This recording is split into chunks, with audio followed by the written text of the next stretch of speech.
We'll get into the fork mid-valve. So I call this the mid-speed valve rebound piston. So in compression, the oil comes down through here, comes out here, and it bends this shim stack. So this is going to be your mid-speed valving, MSV, or mid-speed valving. So when you pull your spec sheet up, we refer to lift, we refer to float. All these numbers are always in metric, in millimeters. When we get out in the shop, we'll go over this again, and you can touch and feel and learn how to measure it. There's a couple different styles of this. The Showa, the older Showa, uses a plate with a spring and some shims here, and then a collar, and then shims here. So this becomes your clamping shim. So when we talk about the clamping shim, or the clamp shim, it's the smallest shim that the rest of the active valving pivots on. So this, all this valving here, let's say this is a 10.30 and there's 3 of them. So this edge of the shim right here creates a clamping on these shims. At that point, which it's 10 millimeters here to here, right?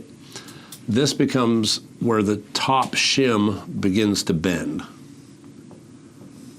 right? Like that. So it bends down. All these other shims support this top shim. Does it look familiar to anybody? So it's a leaf spring. It's like on your pickup truck, right? And so that's all it does. The valving, you've got the piston, and then you've got these shims are referred to as leaf valves. So when you get into re-valving a fork, you're changing the valving. These are the valves. They bend, they open and close, hence valve. So what we do with this leaf spring pack changes the ride of the fork or the shock, just like if you change the leaf springs on my pickup, it controls the motion. So, but what you're controlling is hydraulic, it's oil. So it creates a spring rate for the oil, which creates a damping rate for the component.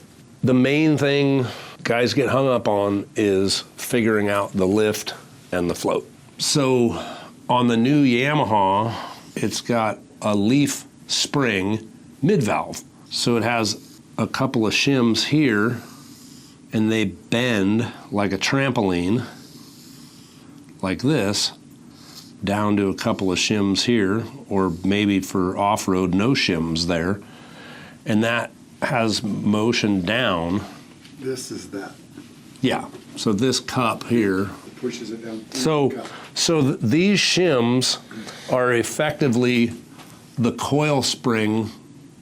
This one has a coil spring, the Showa, that keeps the shims up against the piston face, right? This one that you're holding, the shims on the bottom hold the shims up against the piston face because this is a spring shim.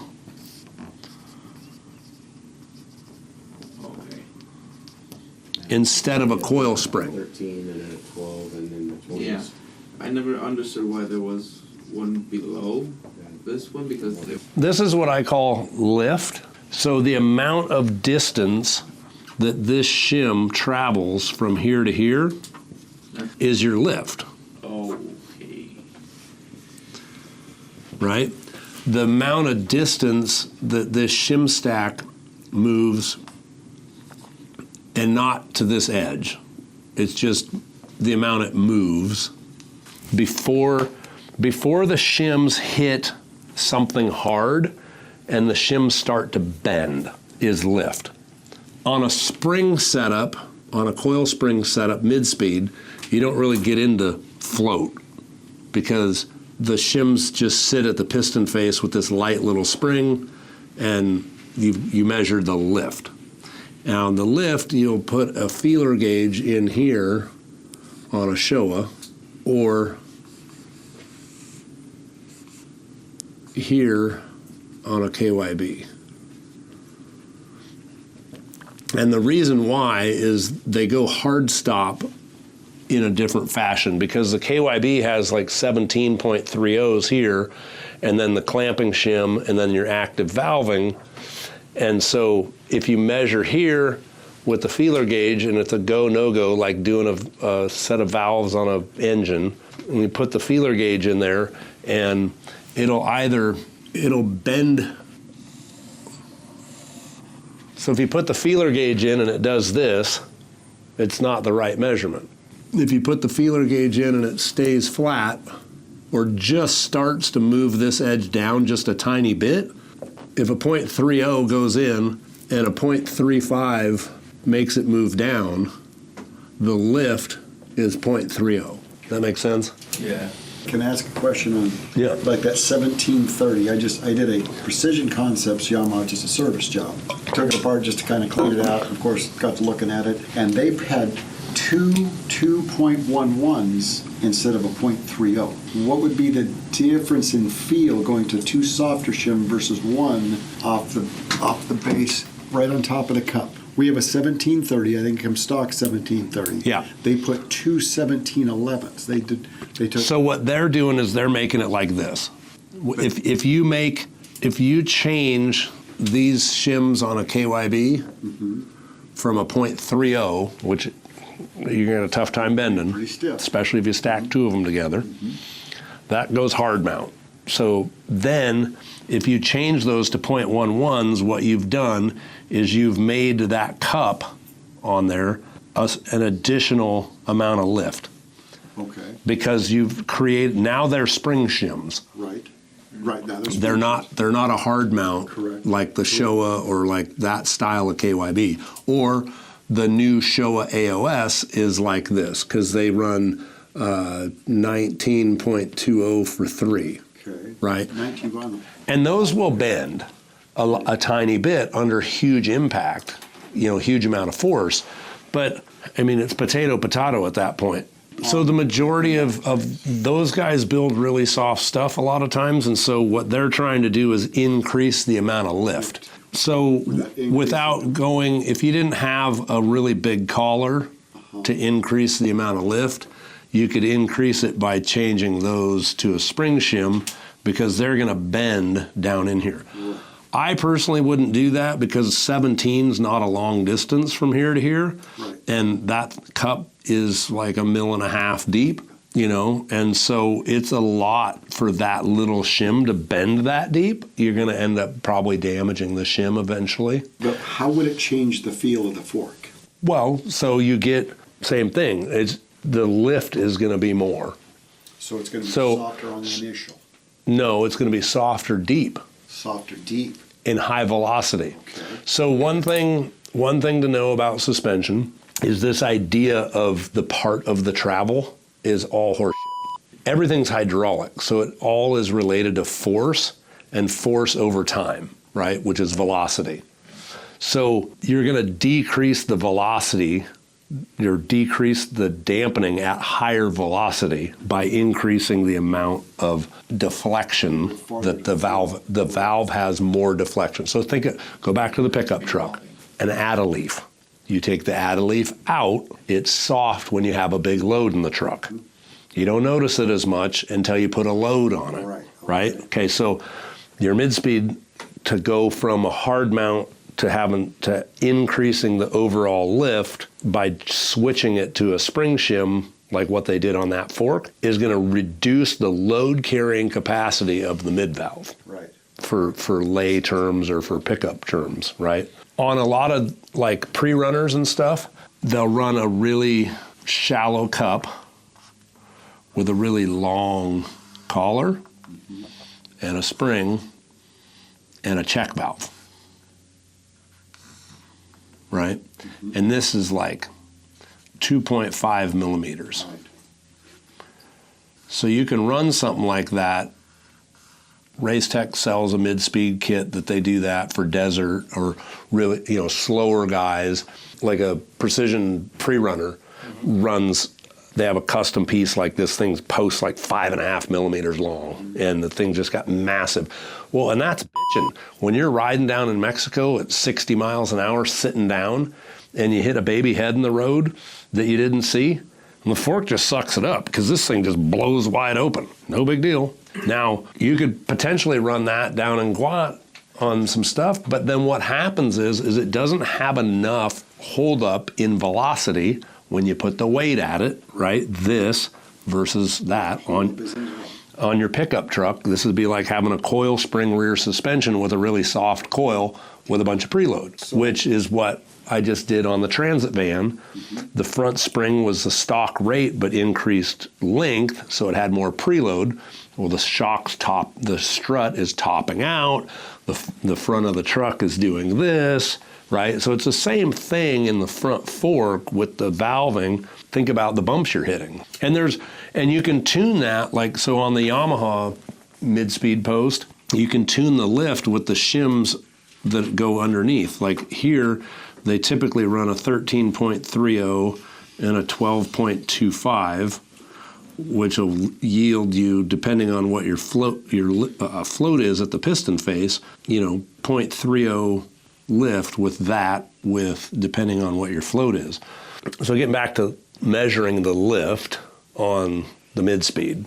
So we're working on being able to calculate all this stuff with the way the specs are built for you guys, but it's still, you always have to double check the lift, just like you have to double check the fork spring preload, because it can vary, particularly on WP components, like on a 4CS fork, and the older twin chamber WP forks, like a 13 bladder fork, you can have from fork to fork 0.15 or 0.20 difference in the stack. And so you always make up the difference in the non-active part of the stack.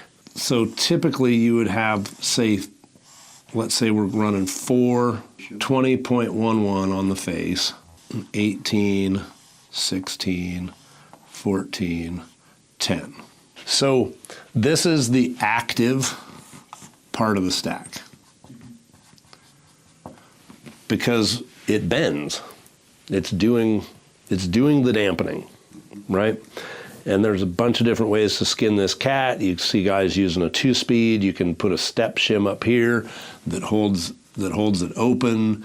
You can make it a 2-stage stack like you would on some shocks. There's a bunch of different, all this changes, it all changes the dampening curve. So those are gonna feel different. Go back to leaf spring in the pickup truck. The amount of force that it's gonna carry is gonna be different based on the stack. And it literally is the same technology. Like how they design a leaf spring stack for a truck is no different than, same principles as far as the hold up componentry of it, all that. Initial firmness, load carrying capacity, all that. And so then if it's this style, which is current Showa or older KYB, this shim might be a 17.30. Okay. Well, you go to measure your lift here and it's 0.45, but you want 0.25. Anywhere between this clamp shim and this shim, you can add material. Well, it reduces the amount of lift. So what would you want to put in there if if it's measuring 4.5 and you want it at 2.5, what are you going to add in here?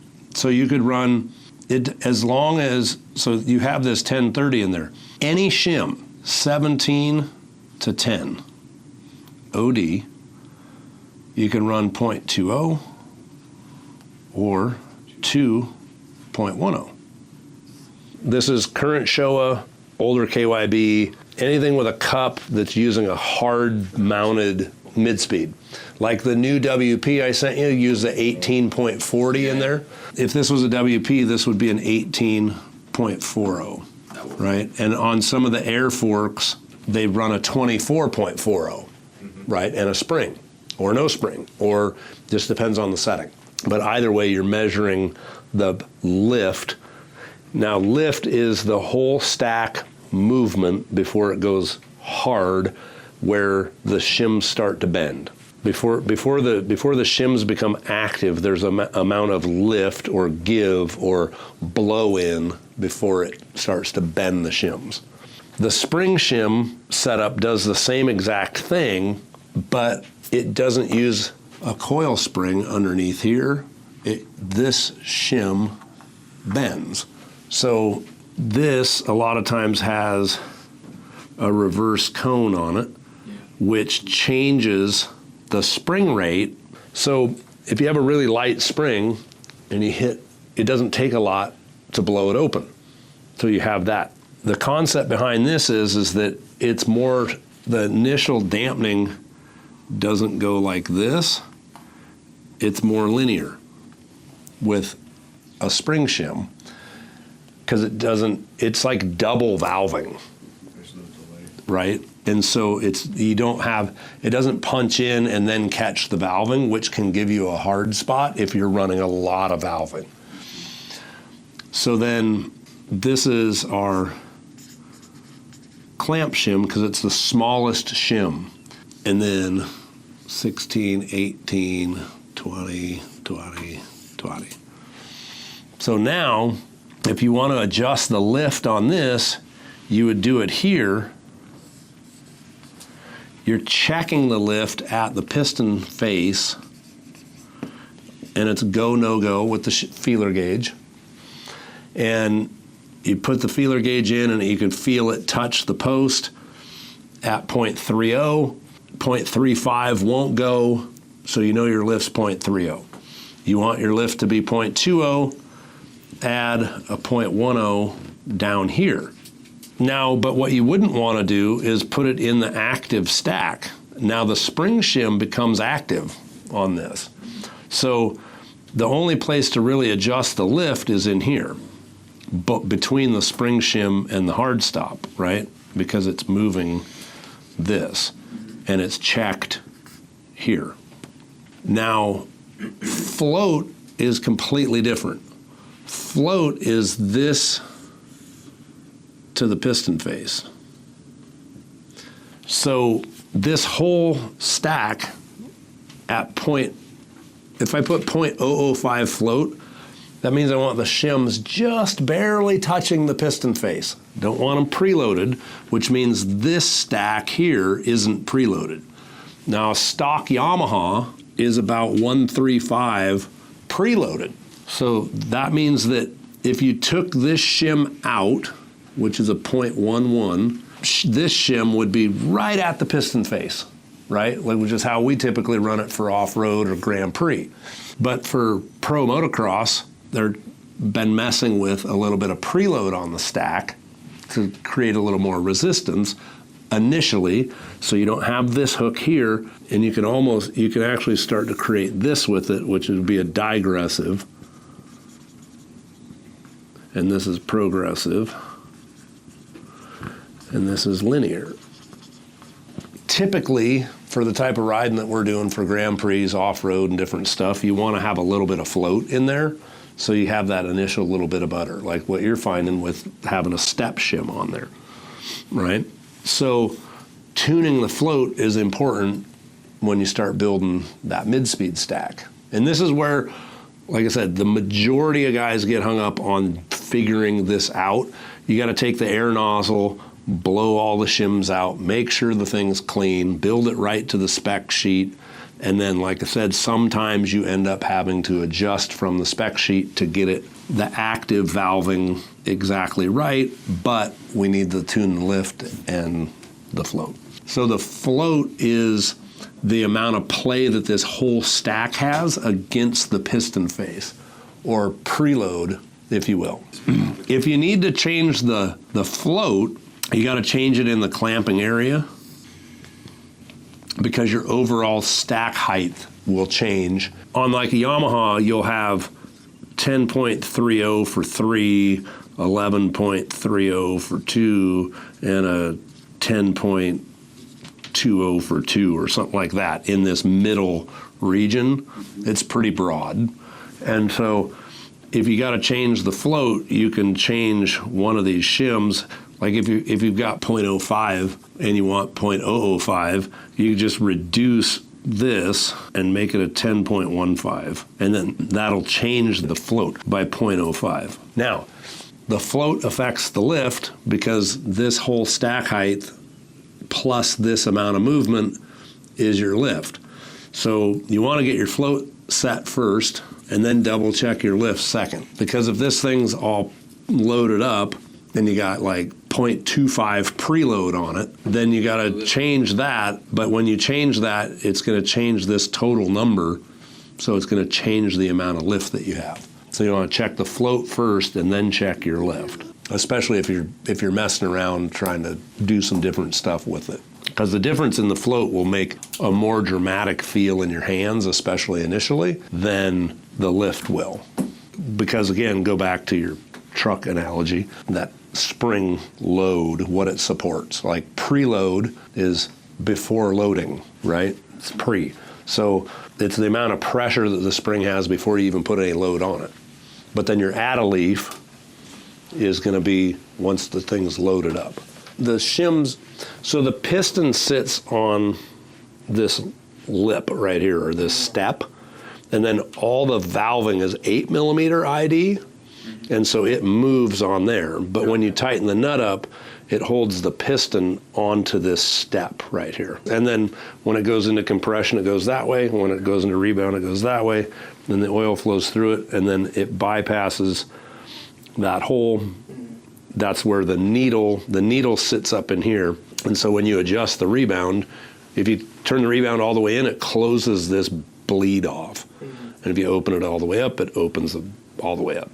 And you could, if you needed to, you could add an 8 millimeter, like 8.30. Like for our Supercross stuff, we put two 8.30s on there to get enough valving on it to where it's not overly preloaded. Well, arena cross stuff.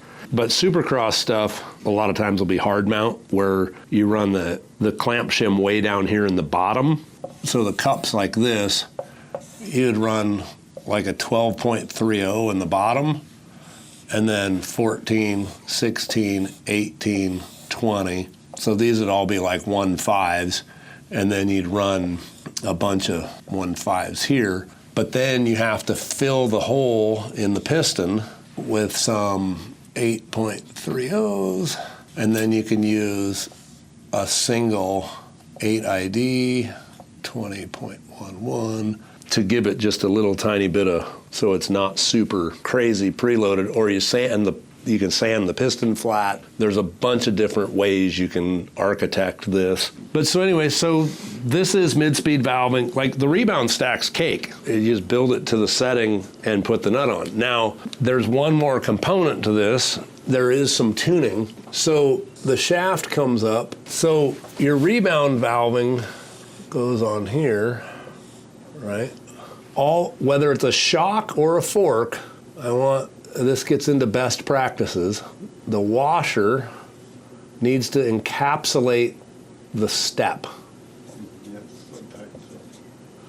And the nut needs to have maximum thread engagement. And when we get out in the shop, we'll discuss Loctite, where to put it and why. If you put the Loctite on the shaft and then you put the nut on, it forces the Loctite down into here. When you look at best practice, where's the best spot to put the Loctite? It's not always the same spot because it depends on the component you're working on. It depends on what you're working on. If you take this post off, because this thing has a threaded deal and this thing has a post, that post right there, if you put the Loctite in there and then you put it on the shaft, it will force, so always be thinking about where does the excess go, right? So if you put it on inside the nut in here, and then you put the nut on, the excess comes out the top and you can wipe it off. That's the best practice for that application. Now you put this on, you take the post, if you put on the inside of the nut, because Loctite goes on the inside of the nut, right? Well, that's how I did the last thing.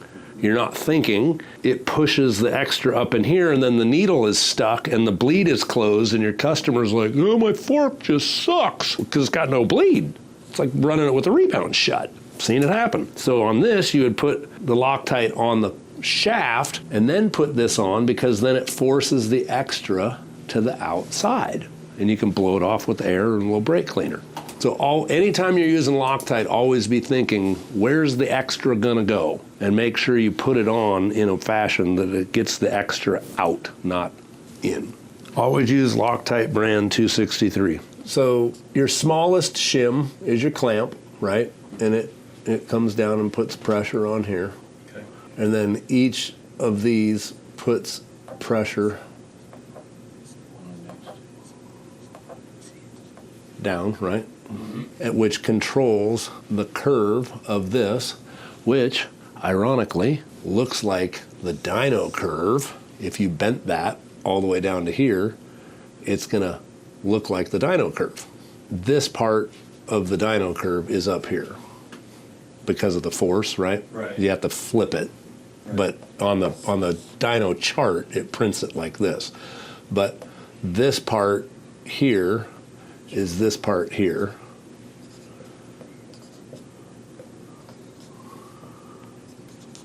Does that make sense? Yep. So if you want a linear valving, make this linear. If you want it digressive, take those two shims out right there. You would add big shims and reduce small shims, and you would have a more digressive stack, which would be more like your road stuff, or like what I run in a Raptor. You want the whole thing to give way when you smash it into something because you're high velocity. When we get into shock, we'll discuss everybody calls the high speed adjustment. It should be called high velocity adjustment, because speed over time is velocity. The best use for a rear wheel dyno for an engine is to look at acceleration. It's another form of velocity. So it's kind of the same thing when you start looking at the shock velocity, fork velocity. It's the speed over time, or the velocity of, so you look at a giant whoop-de-doo, like the score hoops down in San Felipe, those are high velocity because you're moving the shaft a long distance over a short amount of time. Well, if you move a short distance over a long period of time, low velocity. Or if you move a short distance over a quick amount of time, still low velocity, because you haven't moved it a long distance over a short time. That's kind of how we start gauging, and then you can think about that in conjunction with your shim stacks and what you're trying to accomplish from a dampening standpoint. If you stick to kind of the mainstream, the amount of lift that the fork has is going to change the amount of distance that you have when you're pumping the bicycle pump before it starts to catch. Got it. Right? So if you're pushing on it in short stroke and it feels good and you want it to do that a little longer, so you have more. So, and think about when you're cruising through Baja or cruising down whatever, like if you want the fork to have more of this, increase the lift on it, and it's going to have more motion before it starts creating dampening. And then you can go down the complete rabbit hole of theory and the why and all the stuff, and then you just go back to what works and go race. Hey everyone, I hope you enjoyed this training with Travis from TBT. Make sure to like and subscribe so you don't miss any of our future content, and also catch our trackside testing video that's live on our page. We'll see you in the next one.